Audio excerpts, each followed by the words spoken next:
Hi friends, welcome to news pocket. కేంద్ర ప్రభుత్వం deep ఫేక్తో పాటు ఏఐకి సంబంధించిన వీడియోలను కట్టడి చేసేందుకు కొన్ని కీలక నిర్ణయాలు తీసుకుంది. అదేమిటంటే ఇప్పటి వరకు ఉన్న ఐటీ రూల్స్ 2021 సవరించి మరి ఈ డీప్ ఫేక్కు సంబంధించి లేదంటే ఆర్టిఫిషియల్ ఇంటెలిజెన్స్ వీడియోలు ఏవైతే ఉంటాయో వాటిని ఖచ్చితంగా నిర్ధారించేందుకు అన్ని సోషల్ మీడియా ప్లాట్ఫామ్లు దీనికి సంబంధించిన నిబంధనలు గైడ్లైన్స్ను రూపొందించుకోవాలని స్పష్టమైన ఆదేశాలు జారీ చేసింది. ప్రస్తుత కాలంలో మనందరికీ తెలుసు ఏఐ వీడియోలు అంటే చాలా ఒరిజినాలిటీకి చాలా దగ్గరలో ఉంటూ ఉన్నాయి. వాటిని నిజమైనవా కావా అని గుర్తించడం చాలా కష్టంగా మారుతుంది. వాటిని చాలా క్షుణ్ణంగా పరిశీలిస్తే తప్ప అవి ఒరిజినలా కాదా అనేది మనం అంత ఈజీగా పసిగట్టలేని పరిస్థితికి చేరుకుంటోంది. ఇప్పుడే ఈ స్థాయిలో ఉంటే అంటే ఆర్టిఫిషియల్ ఇంటెలిజెన్స్ ఇంకా ఇప్పుడిప్పుడే ఎదుగుతోంది. ఈ మొదటి స్థాయిలోనే ఇంత పర్టికులర్గా ఉంటే ఇంకొక 5 ఏళ్ళు ఇంకొక 10 ఏళ్ళు పోతే ఇంక అసలు నిజమైన వీడియో ఏదో అబద్ధపు వీడియో ఏదో అస్సలు కనిపెట్టలేని పరిస్థితికి మనం చేరుకుంటాం. దీనివల్ల అనేక అనర్థాలు జరిగే అవకాశం ఉంది. ఇప్పటికే మనందరం చూస్తూ ఉన్నాం. ప్రధానమంత్రి లేదంటే దేశంలో ప్రముఖ రాజకీయ నాయకులకు సంబంధించిన అనేక ఏఐ వీడియోలు అనేవి ఇప్పుడు సర్క్యులేట్ అవుతూ ఉన్నాయి. రీసెంట్గానే ప్రధానమంత్రి తల్లి గారికి సంబంధించిన ఒక వీడియోను కూడా కాంగ్రెస్ పార్టీ దుర్వినియోగం చేసింది. అంతేకాకుండా పాకిస్తాన్ మనం ఆపరేషన్ సింధూర్ టైంలో పాకిస్తాన్ కూడా మన ఇండియన్ ఆర్మీ అధికారులు మాట్లాడిన దానికి ఆర్టిఫిషియల్ ఇంటెలిజెన్స్ సహాయంతో కొన్ని వ్యాఖ్యలను అంటే మన ఇండియాకు వ్యతిరేకంగా మాట్లాడినట్లు కొన్ని వ్యాఖ్యలను జోడించి వాటిని సర్క్యులేట్ చేయడం స్టార్ట్ చేశారు. ఈ విధంగా మన దేశంలో ఆర్టిఫిషియల్ ఇంటెలిజెన్స్ను ఉపయోగించుకుని చాలామంది పొలిటికల్గా పీపుల్ను ప్రభావితం చేసేందుకు ప్రయత్నాలు చేస్తూ ఉన్నారు. ఇది కొన్ని అనర్థాలకు సైతం దారి తీసే అవకాశం ఉంటుంది. దీనివల్ల ఫేక్ న్యూస్ ఎక్కువగా స్ప్రెడ్ అయ్యే అవకాశం ఉంటుంది. ఎలాగంటే జనరల్గా ప్రధాని మోదీ అనని మాటను ఎవరో ఒకరి క్రియేట్ చేసి దాన్ని సర్క్యులేట్ చేస్తే లోకల్గా పీపుల్ భయభ్రాంతులకు గురి కావడం, లేదంటే యోగి అనని దాన్ని అన్నట్టుగా చేసి మత ఘర్షణలను రెచ్చగొట్టడం ఇలాంటివి చేసే ప్రమాదం ఉంది. ఇదే కనుక జరిగితే మన దేశం మొత్తం అల్లకల్లోలం అయ్యే పరిస్థితికి చేరుకుంటుంది. ఇంకొకటి ఆర్టిఫిషియల్ ఇంటెలిజెన్స్ అనేది ఇప్పుడు చాలా ఎక్కువగా వినియోగంలోకి వచ్చింది. ఓపెన్ ఏఐ సంస్థ ప్రకటించిన దాని ప్రకారం చూసుకుంటే గతేడాదితో పోలిస్తే ఈ ఏడాది ఏఐ వినియోగం ఏకంగా 3 రెట్లు పెరిగింది. దీన్ని బట్టి చూసుకుంటే మనం ఎంతగా దీన్ని ఉపయోగిస్తున్నామో అర్థం చేసుకోవచ్చు. మరీ ఎక్కువగా మన దేశంలో ఎక్కువ మంది జనాభా ఉంటారు కాబట్టి దీని వినియోగం మరీ ఎక్కువగా ఉంటుంది. తద్వారా ఇది ఈజీగా దుర్వినియోగం అయ్యే అవకాశం ఉంటుంది.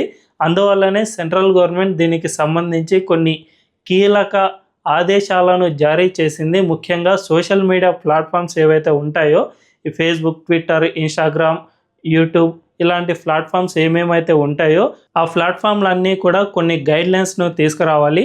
ఎవరైనా వీడియోను పోస్ట్ చేస్తే దానిపై ఏఐ ట్యాగా లేదంటే ఇతరత్ర అంటే ఆ వీడియో ఏఐనా కాదని ఈజీగా గుర్తించేందుకు దాన్ని లేబుల్ చేయాల్సిన అవసరం ఉంటుంది. దానికి సంబంధించి మీరు మీ సోషల్ మీడియా ప్లాట్ఫామ్స్లో మార్పులు చేసుకోండి అని సెంట్రల్ గవర్నమెంట్ ఇప్పటికే ఆదేశాలు జారీ చేసింది. దీనికోసం 2021 ఐటీ రూల్స్ను సైతం సవరించింది. త్వరలోనే దీన్ని కేబినెట్లో ఆమోదం తెలపడమో లేదంటే పార్లమెంట్లో అవసరమైతే చట్టాన్ని తీసుకురావడమో ఇలాంటివి చేయడానికి కూడా సెంట్రల్ గవర్నమెంట్ సిద్ధంగానే ఉంది. అయితే వీటిని సోషల్ మీడియా ప్లాట్ఫామ్స్ అంగీకరిస్తాయా లేదా అన్నది ఇక్కడ పెద్ద ముఖ్యంగా ఈ 2021 ఐటీ రూల్స్ను సోషల్ మీడియా ప్లాట్ఫామ్స్ గతంలో అస్సలు ఒప్పుకోలేదు. వీటిని పూర్తిగా వ్యతిరేకించాయి. వీటి పట్ల ఏకంగా కోర్టు మెట్లను సైతం కొన్ని యాప్స్ ఎక్కేశాయి. ఎందుకంటే ఈ 2021 ఐటీ రూల్స్ ప్రకారం ఒక యూజర్ ఎవరైనా ఫేక్ ఇన్ఫర్మేషన్ స్ప్రెడ్ చేసినా కానీ లేదంటే ఫేక్ ఇన్ఫర్మేషన్కు సంబంధించి ఏదైనా తయారు చేసినా కూడా అతనికి సంబంధించిన డీటెయిల్స్ అన్నీ కూడా సోషల్ మీడియాలో తమ దగ్గర భద్రంగా ఉంచుకోవాలి అని ఈ ఐటీ రూల్స్లో మన ఇండియన్ గవర్నమెంట్ తీసుకువచ్చింది. కానీ సోషల్ మీడియా యాప్స్ మాత్రం దీనికి అస్సలు అంగీకరించలేదు. ఇది యూజర్ ప్రైవసీకి భంగం కలిగిస్తుంది. అంతేకాకుండా వాట్సాప్లో ఎండ్ టు ఎండ్ ఎంక్రిప్షన్ ఉంటుంది కాబట్టి యూజర్ వ్యక్తిగత గోప్యానికి ఇది భంగం కాబట్టి మేము వీటిని ఒప్పుకోము. మేము అమెరికన్ కంపెనీలు కాబట్టి అక్కడి చట్టాలని మేము యాక్సెప్ట్ చేస్తామే కానీ ఇండియన్ లాంటి థర్డ్ వరల్డ్ కంట్రీస్ చేసే చట్టాలకు మేము ఎన్నటికీ అంగీకరించము అనే విధంగా ఈ సోషల్ మీడియా ప్లాట్ఫామ్స్ గతంలో మన ఇండియన్ గవర్నమెంట్తో ఒక చిన్నపాటి యుద్ధాన్ని చేసేసాయి. నిజానికి మన దేశంలో ఫేక్ న్యూస్ స్ప్రెడ్ కావద్దు అంటే ఇలాంటి రూల్స్ ఖచ్చితంగా తీసుకురావాలి. ఎవరైతే ఫేక్ న్యూస్ను తయారు చేశారో ఆ యూజర్ను కనుక కనుక్కుంటే అతన్ని అరెస్ట్ చేసి జైల్లోకి వేస్తే ఖచ్చితంగా ఇంకొకడు అలా చేయడానికి భయపడతాడు. అందువల్లనే గవర్నమెంట్ ఇలాంటి రూల్స్ తీసుకువచ్చింది. కానీ ఈ సోషల్ మీడియా ప్లాట్ఫామ్స్ మాత్రం యూజర్ ప్రైవసీ కోసం అని లేదంటే ఇతరత్ర కారణాల వల్ల అతని డీటెయిల్స్ మేము ఇవ్వబోము, మీకెందుకు ఇవ్వాలి అనే విధంగా ప్రశ్నించడం స్టార్ట్ చేశాయి. దీనివల్ల మన ఇండియాలో భారీ ఎత్తున ఫేక్ న్యూస్ అనేది స్ప్రెడ్ అవుతూ వచ్చింది. దాన్ని గవర్నమెంట్ కట్టడి చేయలేకపోయింది. చివరికి ఈ సోషల్ మీడియా యాప్స్ ఎంతకు ఒప్పుకోకపోవడంతో ఇండియన్ గవర్నమెంట్ ఒక కీలక నిర్ణయం తీసుకుంది. అదేమిటంటే జనరల్గా ఐటీ రూల్స్ ప్రకారం ఈ సోషల్ మీడియా ప్లాట్ఫామ్స్కు ఒక ప్రొటెక్షన్ అనేది ఉంటుంది. అదేమిటంటే ఆ ప్లాట్ఫామ్లో ఎటువంటి ఫేక్ ఇన్ఫర్మేషన్ వచ్చినా కూడా ప్లాట్ఫామ్పై కేసు వేయకుండా ఆ యూజర్పై కేసు వేయడానికి వీలవుతుంది. కాబట్టి ప్లాట్ఫామ్కు రక్షణ కల్పిస్తూ ఉంటారు.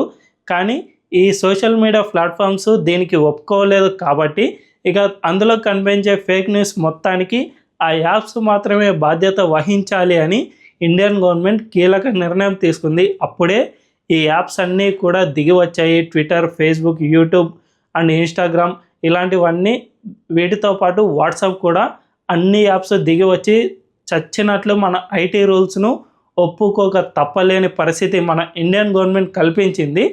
సో ఇప్పుడు కూడా ఈ ఆర్టిఫిషియల్ ఇంటెలిజెన్స్ వల్ల ఫేక్ న్యూస్ అనేది భారీగా స్ప్రెడ్ అవుతుంది. కాబట్టి దీనికి సంబంధించి దీన్ని తయారు చేసిన వాళ్ళు ఎవరు, అంతేకాకుండా ఇది ఆర్టిఫిషియల్ ఇంటెలిజెన్స్ వీడియోనా లేదంటే నార్మల్ వీడియోనా అనేవి కనుక్కునే విధంగా ఏఐ లేబుల్ను యాడ్ చేసుకోవాలి అని ఇండియన్ గవర్నమెంట్ తాజాగా తీసుకొచ్చిన నిర్ణయాలను ఈ యాప్స్ యాక్సెప్ట్ చేస్తాయా లేదంటే గతంలో లాగే రైవల్రీ పెట్టుకుంటాయా అనే విషయాలు తెలియాలంటే వేచి చూడాల్సిందే. ఈ వీడియో కనుక మీకు నచ్చినట్లయితే ఖచ్చితంగా మా ఛానల్ను సబ్స్క్రైబ్ చేసుకోండి అండ్ బెల్ ఐకాన్ను క్లిక్ చేయడం అస్సలు మర్చిపోవద్దు. Thank you.